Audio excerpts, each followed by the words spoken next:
días. Vamos a continuar con la clase de lo mundial y local en Apocalipsis. Recuerden que esta parte es muy importante y por eso le estamos dedicando mucho tiempo al asunto de lo local y mundial. Recuerden que en el Antiguo Testamento su cumplimiento de las profecías eh, con respecto a Israel tenían un cumplimiento geográficamente local con el Israel literal. Pero ya en el Nuevo Testamento y en el libro de Apocalipsis, el Israel literal pasa en el libro de Apocalipsis a ser el Israel espiritual o el Israel simbólico. Y entonces el cumplimiento de esa profecía que fue local con Israel en el Antiguo Testamento, ahora, en el Apocalipsis, su cumplimiento es universal, con el Israel espiritual o el Israel eh, simbólico. Entonces, si nosotros tenemos en cuenta esa parte de eh, ese principio de lo mundial y local, la profecía va a ser muy, muy fácil y sencilla, porque Juan siempre utiliza lo que es el lenguaje del Antiguo Testamento.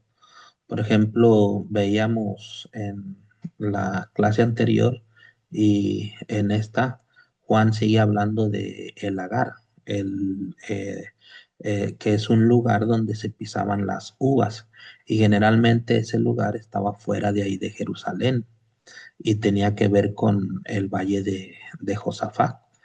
Entonces, si nosotros vamos a Joel capítulo 3, dice el versículo, perdón, Joel 3:13, sí, capítulo 3 y versículo 13, porque ha llegado la cosecha, terismos en el griego. Y entonces dice lenos, lenoi, porque el lagar, aquí esta es la palabra que se utiliza para lagar, está lleno, rebosan los lenoi, aquí está en plural. Las terminaciones hoy, siempre en el griego es del plural y en el hebreo el im, por ejemplo, el ohim, todas las palabras generalmente que terminan en im son plurales. Entonces, por eso es la misma palabra, lenos, pero aquí está en singular y aquí es plural, lenoi, lagares. Entonces, Juan en el 14:20 de Apocalipsis toma esa figura de el lagar, que era donde se pisaban las uvas. Miren, lenos, dice Juan. Entonces, ¿qué es lo que dice? Y fue pisado el lagar fuera de la poleos. Esta palabra viene de polis, ciudad. Entonces, el lagar fue pisado fuera de la ciudad. Eso ocurría en Jerusalén. El lagar estaba fuera de la ciudad. Entonces Juan trae esta figura y dice, bueno, allí en Jerusalén se pisaba el lagar y ahora ocurría fuera de la ciudad. Ahora lo vamos a traer al Israel simbólico o el Israel espiritual y también se va a pisar el lagar fuera de la ciudad, pero el pisar el lagar en el Apocalipsis tiene que ver con destrucción, tiene que ver con la destrucción de los impíos. Entonces Juan describe el lagar de la ira de Dios que Cristo pisa en su segundo advenimiento, como siendo pisado fuera de la ciudad de Jerusalén. Y así él usa el cuadro dado en Joel 3 del Valle de Josafat, donde la cosecha de las uvas es obtenida. Entonces Juan está hablando de algo que sucedía geográficamente local en Jerusalén, como era pisar el lagar fuera de Jerusalén, lo que es el Valle de Josafat, ahí era literal y geográficamente local. Pero Juan dice, ahora cuando se habla de lagar y que va a ser pisado, se está hablando ahora en un aspecto simbólico. Ya Jerusalén ya no es literal, es espiritual, la iglesia. Y con la segunda venida de Cristo se va a pisar el lagar, pero fuera de la iglesia, fuera de Jerusalén. ¿Dónde? En el Valle de Josafat, que era un lugar literal, pero se convierte en un lugar simbólico. Entonces, el Valle de Josafat literalmente fuera de la ciudad. El Valle de Josafat en el Apocalipsis literalmente fuera de la iglesia. Entonces, porque Jerusalén sería la iglesia. Así que la ciudad de Jerusalén se convierte en la iglesia, es lo que yo les comentaba. Y eso es bíblico. Y Elena G. de White también así lo menciona. Ahora Jerusalén es todo el mundo, la iglesia en todo el mundo. ¿Por qué? Porque ya tiene un cumplimiento universal. Y consecuentemente, la cosecha de las uvas en el Valle de Josafat se convierte en la matanza mundial en el fin del mundo. Pero acuérdense ustedes que esa eh, matanza eh, mundial o universal tiene también doble cumplimiento. Una, cuando Cristo venga, y la otra, después del milenio. Y entonces va a ocurrir lo que describía el libro de Joel, pero en un sentido universal. ¿Ok? Bueno, Juan también habla de que la ciudad tenía una medida de 12.000 estadios. Entonces, muchos eh, han interpretado los 12.000 estadios como literales y pues es imposible tomar como literal eh, ese número. Entonces, ¿cómo lo debemos de entender nosotros? Lo que fue literal en el Antiguo Testamento pasa a ser simbólico o espiritual en el Nuevo Testamento. Cuando nosotros vamos a el libro de Ezequiel y Jeremías, habla sobre las medidas de el templo, las medidas de la ciudad también en Jerusalén. Y entonces esas medidas se traen al libro de Apocalipsis, pero de una manera simbólica, ya no es literal. Entonces, en Daniel y en Apocalipsis, generalmente los números no indican cantidades. ¿Y por qué digo generalmente?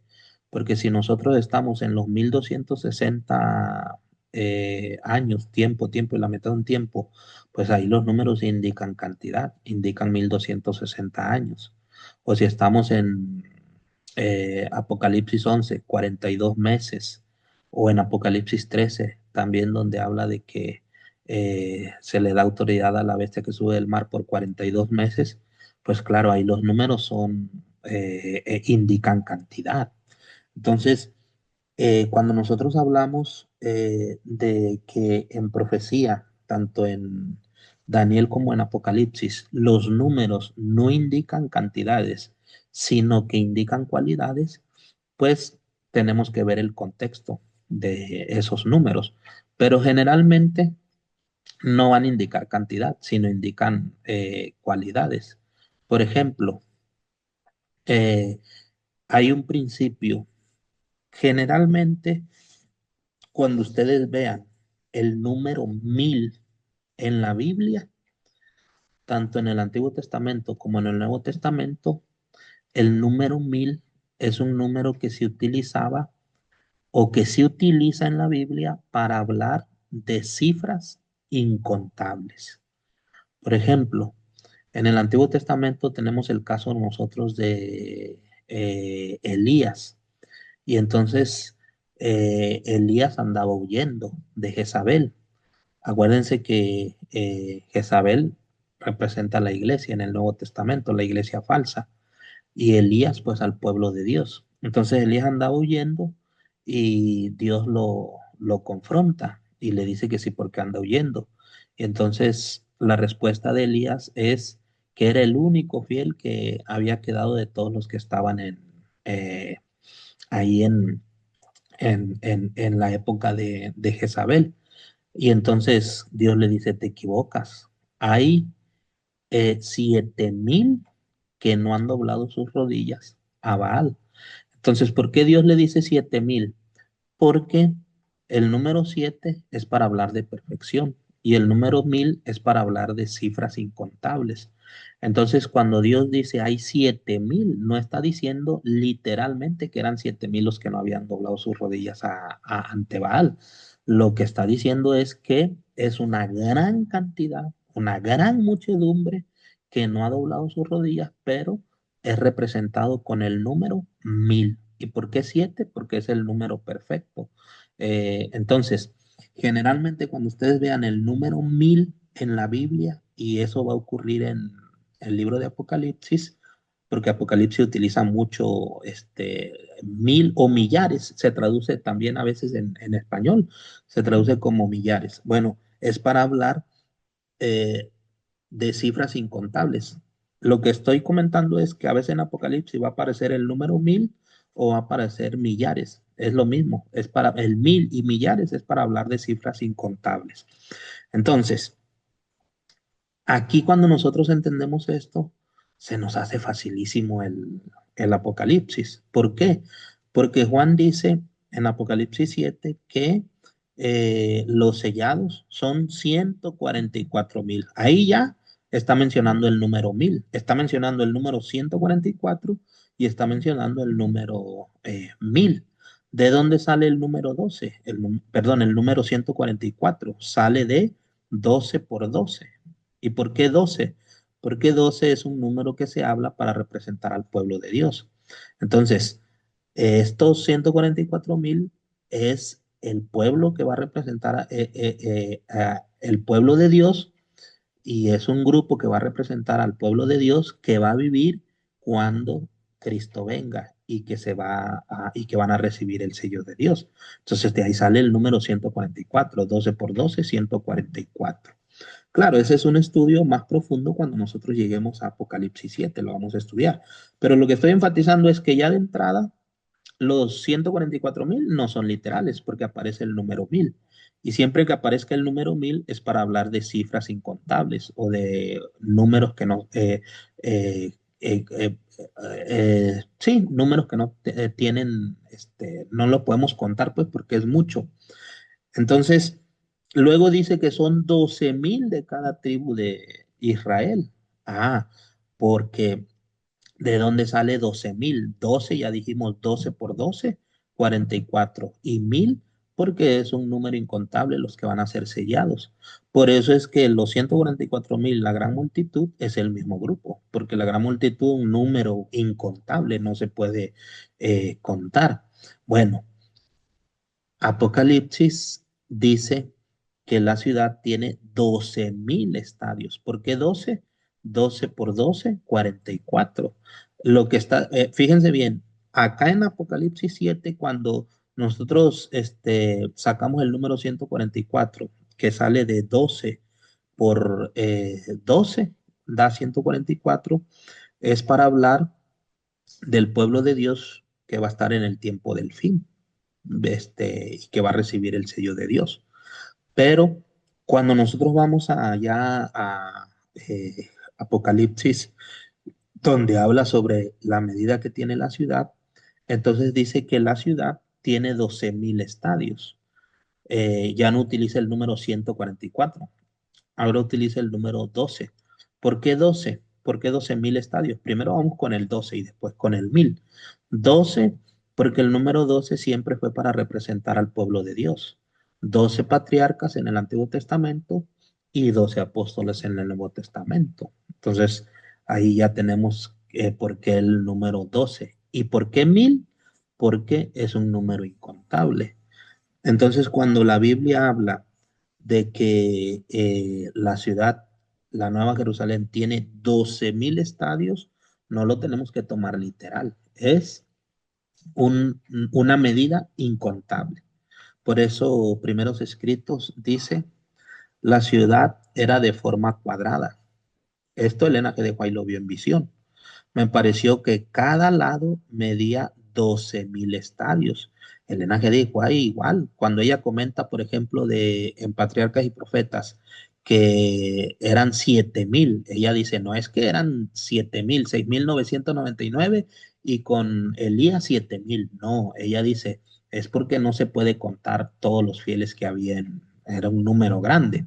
Entonces, Elena G. de White también cuando dice que la ciudad medía 12.000 estadios, ella no lo está tomando literal, sino ella toma este número porque está en Apocalipsis, pero para decir que pues no se puede contar la medida de la ciudad.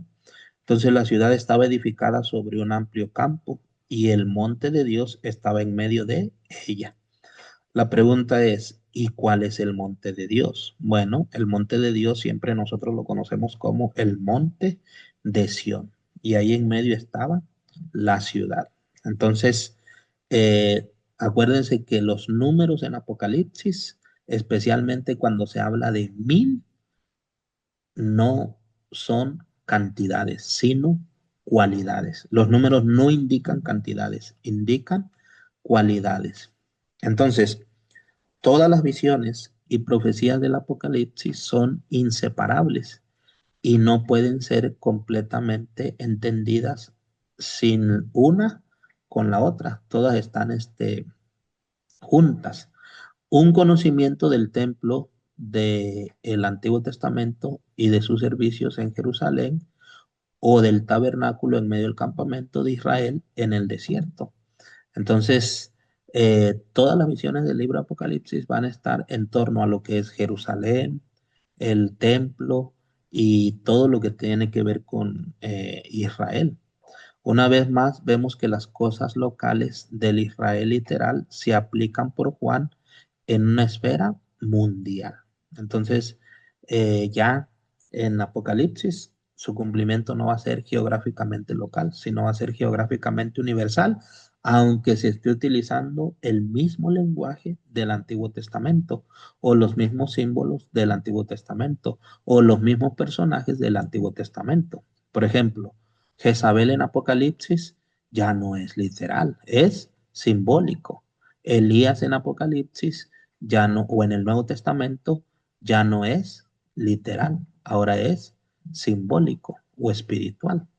Eso va a suceder siempre y va a tener su cumplimiento universalmente.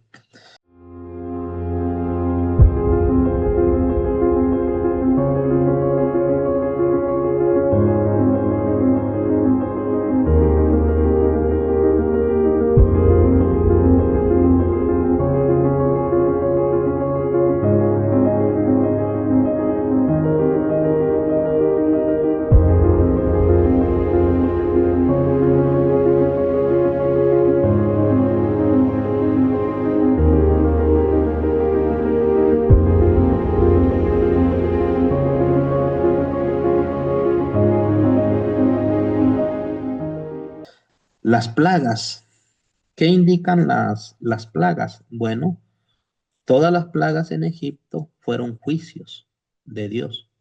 Así que cuando las trompetas hablan de langostas, porque en Egipto sucedió la plaga de las langostas. Entonces, inmediatamente nuestra mente debe de ir a el Antiguo Testamento, al libro de Éxodo. Aquí las trompetas están hablando de las langostas. Y entonces, ¿qué indican las langostas? Un juicio de Dios. El granizo, un juicio de Dios. Las moscas, un juicio de Dios. Entonces son juicios. Pero ¿qué hacen los historicistas que no son históricos gramatical? ¿Por qué no son históricos gramatical? Porque solamente ellos van a la historia. Y resulta que la historia, hay diccionarios que dicen que el mundo musulmán era como langostas, porque eran muchos, y pues las langostas es en plaga. Y sí, el mundo musulmán en su tiempo de dominio se expandió por todo Europa y Asia y África. Entonces, estamos hablando del mundo árabe, el mundo musulmán. Allá en la quinta trompeta están los musulmanes. Pero ¿y quién te dijo que son los musulmanes? Si los musulmanes aparecieran en la quinta trompeta, porque los musulmanes es una nación, es un poder. es una nación. Entonces, si ellos estuvieran en la quinta, porque es en la quinta trompeta donde los meten, si ellos estuvieran en la quinta trompeta, entonces los hubiera mencionado Daniel 2, Daniel 7, Daniel 8 y Daniel 11. Y los hubiera mencionado Apocalipsis 2, Apocalipsis, perdón, los hubiera mencionado la serie de las siete iglesias, los siete sellos y las siete trompetas. ¿Por qué? Porque hay un principio, y se los voy a decir a ustedes. Hay un principio que el esqueleto o la base para poder entender Daniel es el capítulo 2. Si tú malinterpretas Daniel 2, vas a malinterpretar toda la profecía de Daniel y de Apocalipsis, porque Apocalipsis es la continuación de Daniel. Entonces, si tú malinterpretas Daniel 2, malinterpretas todo Daniel 7, 8, 9, 10, 11 y 12. Ese es, y está probado. Y quien interpreta bien Daniel 2 va a interpretar bien todo el resto de Daniel. Entonces, lo mismo pasa con el Apocalipsis. El Apocalipsis tiene una base, un esqueleto, que es donde se sostiene todo el libro, las siete iglesias. Si tú como alumno interpretas bien las siete iglesias, vas a interpretar bien las siete sellos y las siete trompetas y todo el libro de Apocalipsis. Pero si malinterpretas las siete iglesias, vas a malinterpretar todo el libro de Apocalipsis. Entonces, los musulmanes, si aparecen en la quinta trompeta, como muchos dicen, entonces deberían de aparecer en las siete iglesias y deberían de aparecer en los siete sellos, pero no los meten en las siete iglesias ni en los siete sellos. ¿Por qué? Porque no aparecen, no hay cabida, pues. Entonces, eso de que los musulmanes aparecieron como una plaga, así como las langostas allá en la quinta trompeta, pues eso no es bíblico. ¿Qué está hablando cuando la quinta trompeta habla de las langostas? ¿De qué está hablando? De un juicio, ¿ok? Pero tenemos que relacionarlo con Egipto, el Antiguo Testamento. En Egipto, literal. En Apocalipsis, las plagas ya no van a ser literales, van a ser universales, mundial. ¿Ok?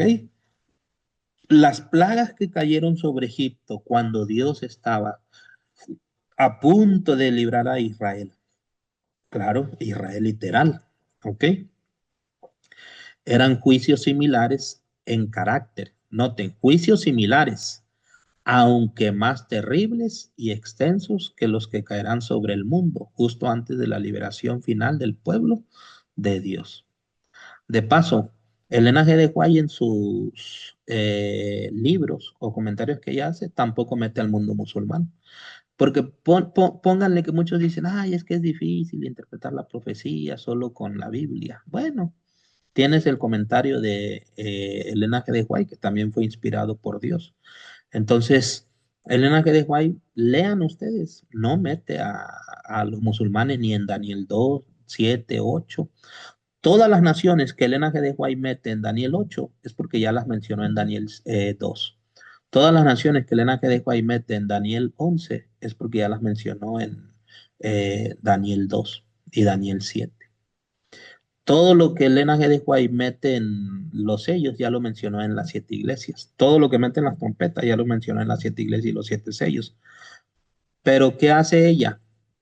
Utiliza el principio de la repetición y ampliación.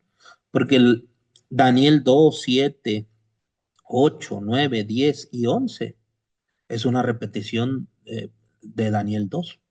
El capítulo 7, 8, 9, 10 y 11 es una repetición del capítulo 2, pero ampliado.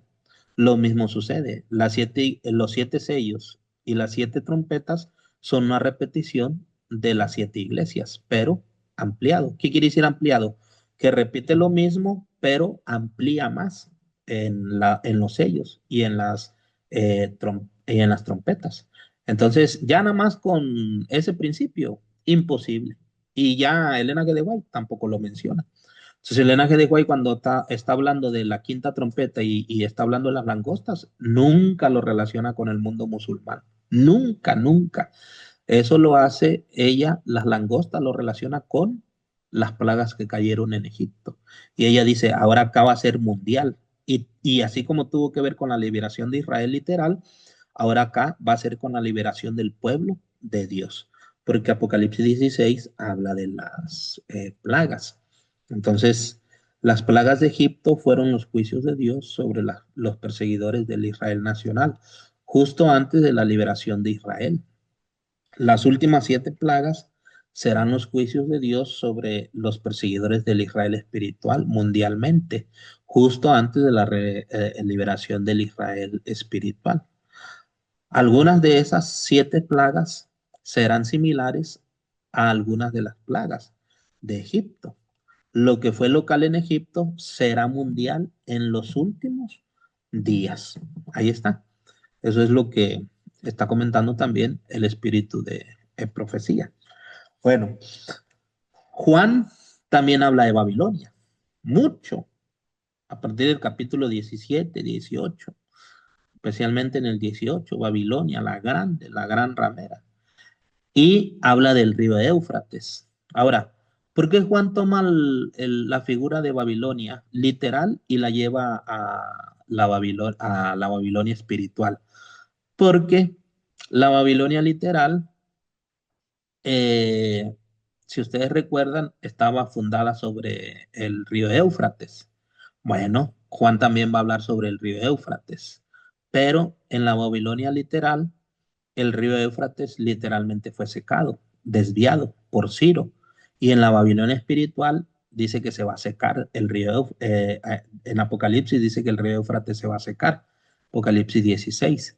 Entonces, ¿qué significa el secamiento allá en el Apocalipsis? No es literal, como muchos dicen, es que en el Medio Oriente el río Éufrates se va a secar para que pasen los imperios de China, Rusia, y entonces ataquen y hagan una guerra ahí en el Medio Oriente. No, ya no es literal, ahora es simbólico, pero con un cumplimiento universal. Entonces, miren lo que dice el conflicto de los siglos. El secamiento del gran río Éufrates es una figura del retiro del apoyo de las masas populares. Entonces, para el linaje de Huay, y claro, también para la Biblia, el río Éufrates, pues por el principio de los símbolos, para hablar de personas, de pueblos, de muchedumbre, se utiliza el símbolo de agua o de río o de mar. Por ejemplo, Daniel 7, vi 4 grandes bestias subir del mar. Ahí, pues, de paso, ahí en Apocalipsis 7, el mar tiene 2 interpretaciones. Y esto es muy importante lo que les voy a decir. ¿Cuáles son las 2 interpretaciones ahí en Daniel 7? Una, que es literal, el mar. Y dos, que es simbólico. Ahora, ¿por qué literal? Porque ese mar de allá en, en Daniel 7 es el mar grande, como se le conoce, el mar grande. Ahora, alrededor de ese mar, pues literalmente existe ahorita todavía ahí ahí en esa parte, en el Medio Oriente. Literalmente, pues estaba Egipto, ahí cerca del mar grande. Estaba también Babilonia, estaba también los medos y los persas, estaba Grecia y estaba Roma. Entonces, Daniel, hablando de esas 4 bestias a partir de Babilonia, pues dice, salen del mar, ok, literalmente sí, en el mar grande, geográficamente ahí están ubicadas esas naciones. Pero ¿por qué simbólicamente? Porque Juan está diciendo que esas naciones, esas bestias como el león, oso, leopardo y la bestia espantosa, van a surgir donde hay mucha población, mucha muchedumbre. Ahí tienen su surgimiento en el escenario profético. Entonces, el mar, el río, las aguas, son allá en Daniel 7 literal y simbólico, pero acá en Apocalipsis solamente simbólico.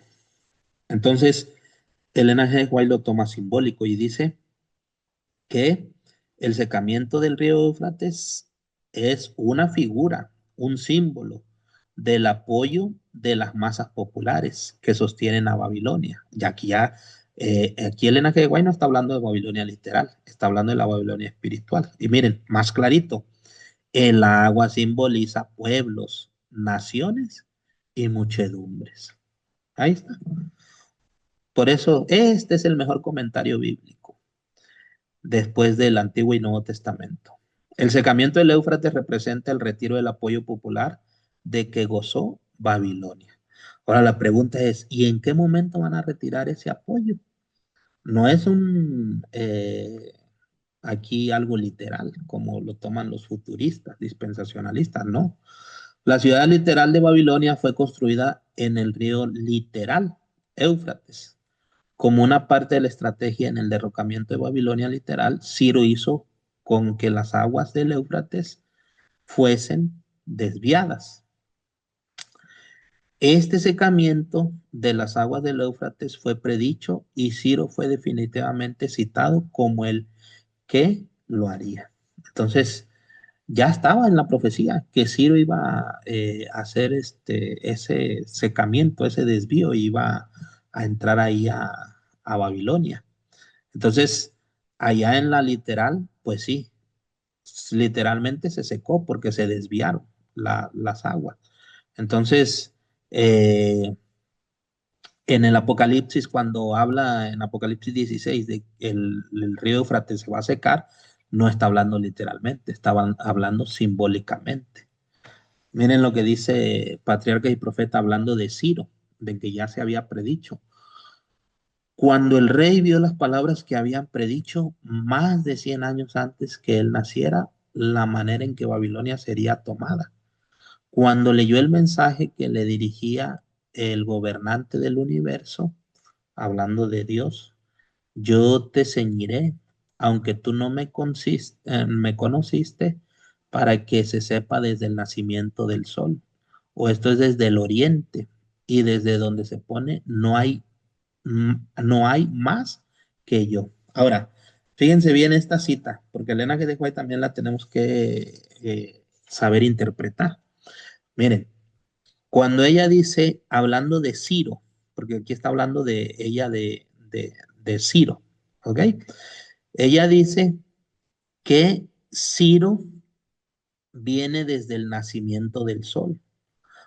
El nacimiento del sol en la Biblia se menciona como el oriente. Entonces, ¿por qué dice que Ciro viene desde el nacimiento del sol? Para que se sepa desde el nacimiento del sol, dice el Señor. De ahí viene Ciro.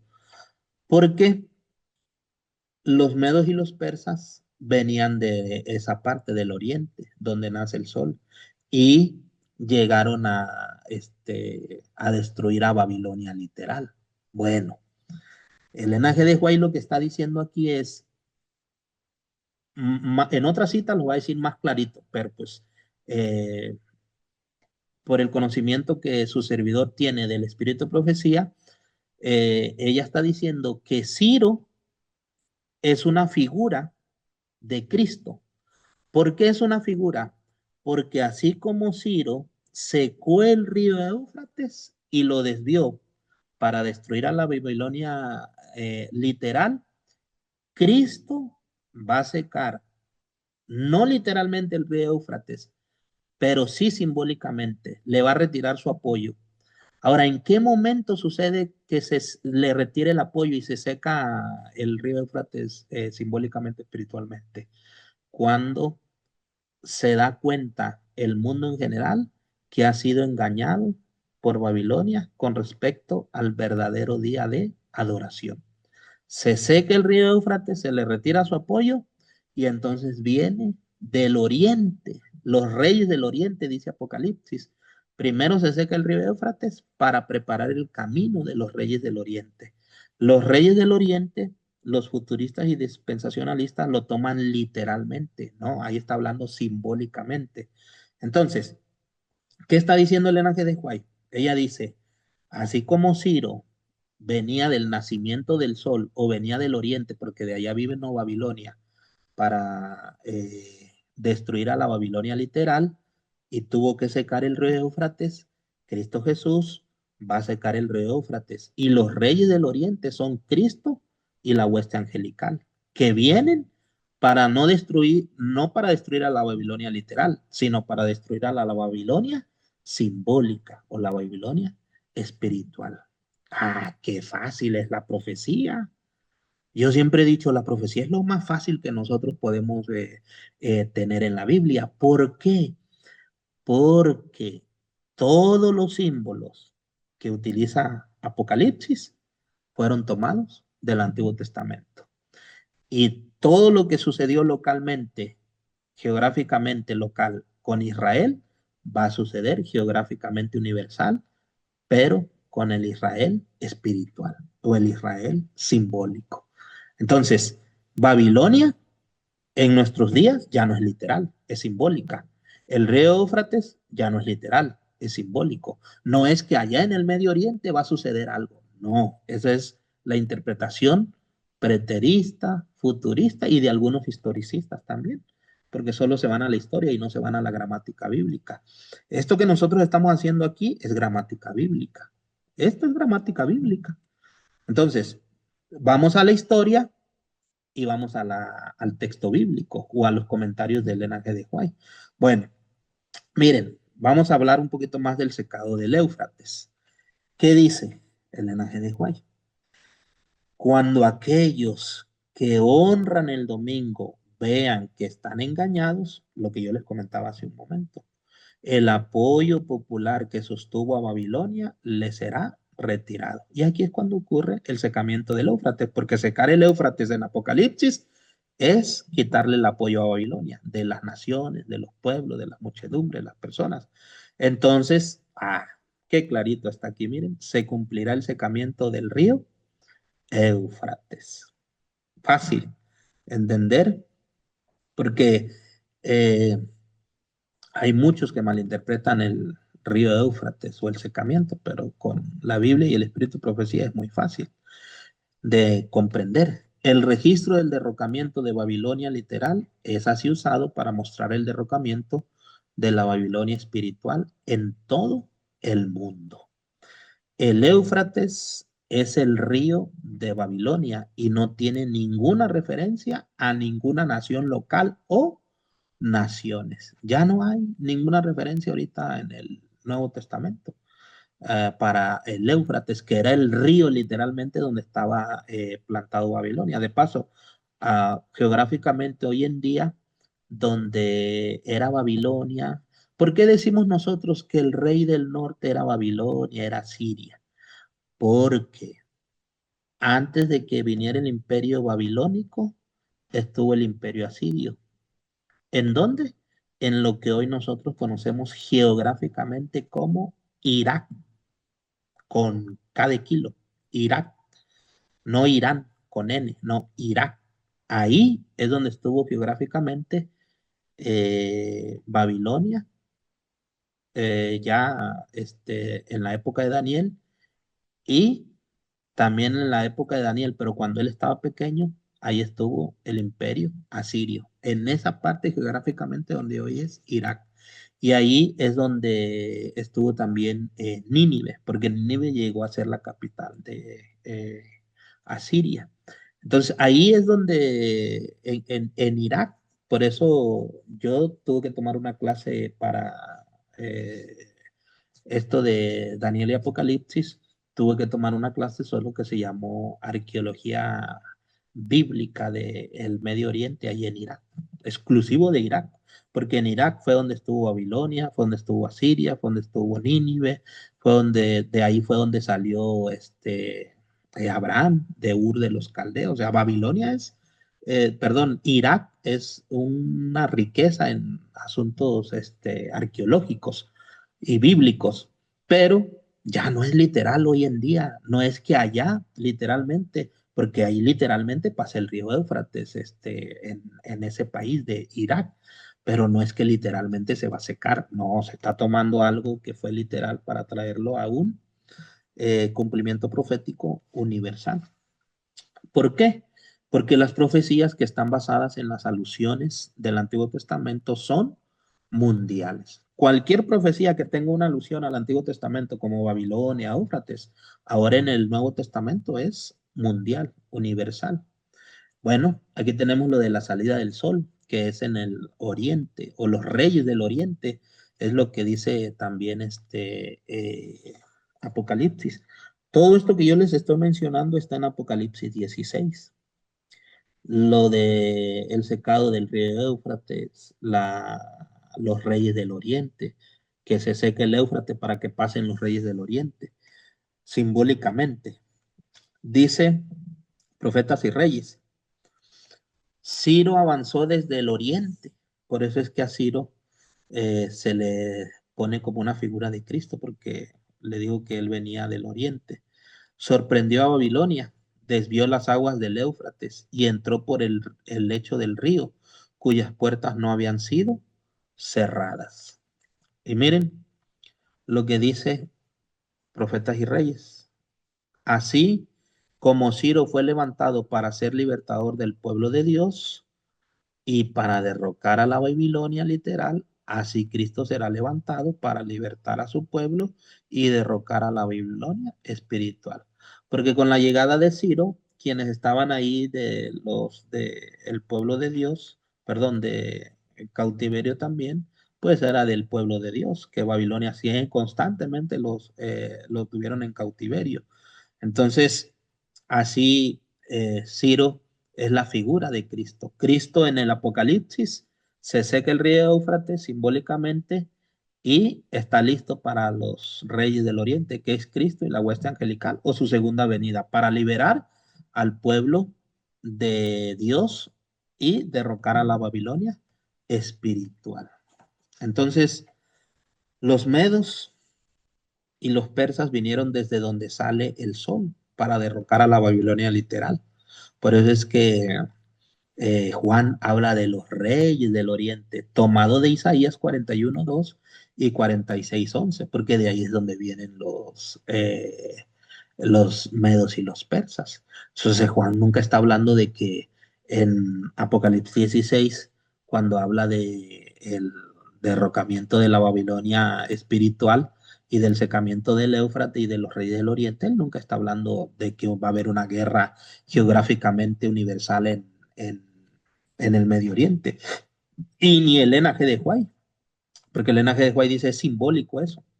La referencia a los reyes del este se refiere a los ejércitos literales que derrocaron a la Babilonia literal. Cuando ustedes vean en la Biblia el oriente o el este es lo mismo, ¿ok? Es de donde sale el sol. Juan usa la narrativa del Antiguo Testamento y eso no puede significar nada menos que la venida de fuerzas espirituales, o sea, lo que es el ejército del cielo, mostrados en Apocalipsis 19:11 al 21, los cuales van a descender desde los cielos del este para traer destrucción a la Babilonia espiritual mundial. Entonces ya la Babilonia espiritual mundial es derrocada.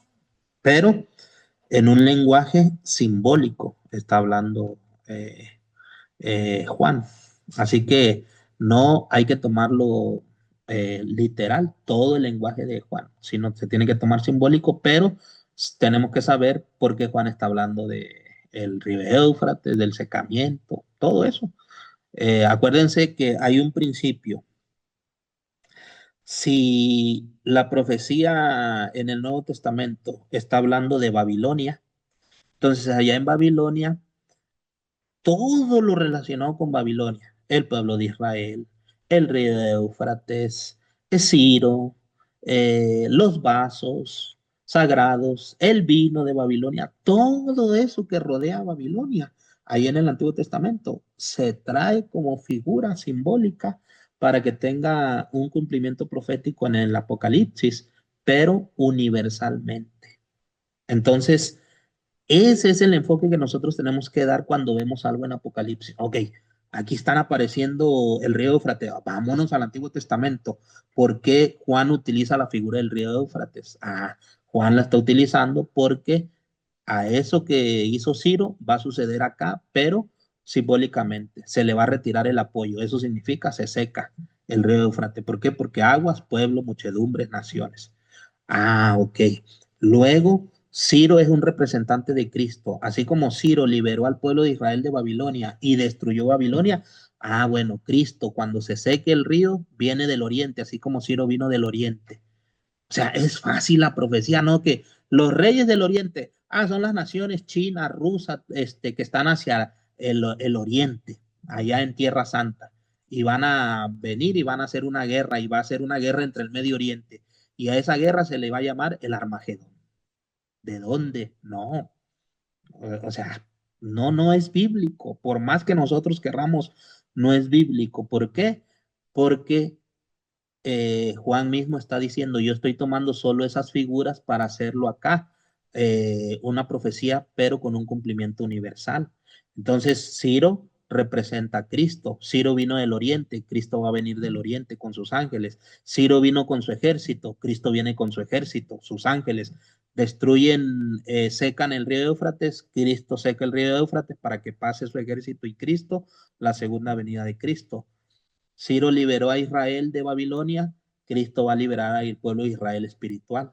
Ciro destruyó Babilonia, Cristo va a destruir la Babilonia espiritual. Todo igualito encaja, pero con un cumplimiento universal, simbólico, con un cumplimiento mundial. Entonces hay que tener mucho cuidado con los símbolos que se utilizan ahí en el Apocalipsis. Por eso yo estoy dedicando demasiado tiempo a esto de los símbolos, para que cuando nosotros entremos a Apocalipsis, sea facilísima la interpretación. Bueno, Jehová, acuérdense que Adonai es Jehová te bendiga y te proteja. Haga Jehová resplandecer su rostro hacia ti y tenga gracia contigo. Gracias y Dios les bendiga.